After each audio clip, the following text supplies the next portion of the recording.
போட்டோன்னு போட்டோலே இருங்க. போட்டோலாம் கிடையாது. போட்டோ தொலைச்சிட்டேன். நாம முரட்டு பக்தர்கள் பார்த்திருப்போம், முரட்டு தொண்டர்கள் கேள்விப்பட்டிருப்போம். ஆனா ஒரு முரட்டு அடிமையை பார்த்திருக்கீங்களா? யார் அந்த முரட்டு அடிமை? இப்போ பாருங்க, எல்லாம் நான் சொல்ல, நீதான் சொல்றீங்க. எல்லாம் இதெல்லாம் என் கணக்குல எழுதிருவாங்க.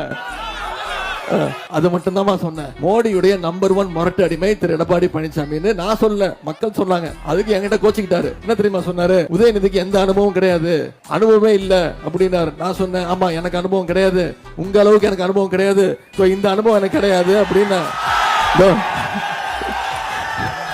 இந்த மாதிரி பதவிக்காக போய் யார் காலில் விழுந்த அனுபவம் எனக்கு கிடையாதுன்னு சொன்னேன்.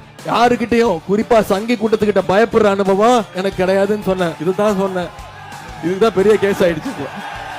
இந்த போட்டோ நீயே வச்சுக்கோ, எனக்கு வேணாம் இந்த போட்டோ.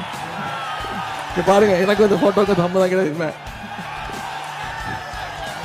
சங்கி கூட்டத்தையும் அடிமை கூட்டத்தையும் தமிழ்நாட்டுக்குள்ள மீண்டும் நுழைய விடக்கூடாது. எப்படி போன முறை சென்னை முழுக்க திமுகவோட கோட்டைங்கிறத நிரூபிச்சோமோ, அதே மாதிரி இந்த முறை மீண்டும் நிரூபிச்சு செஞ்சு காட்டுவோமா?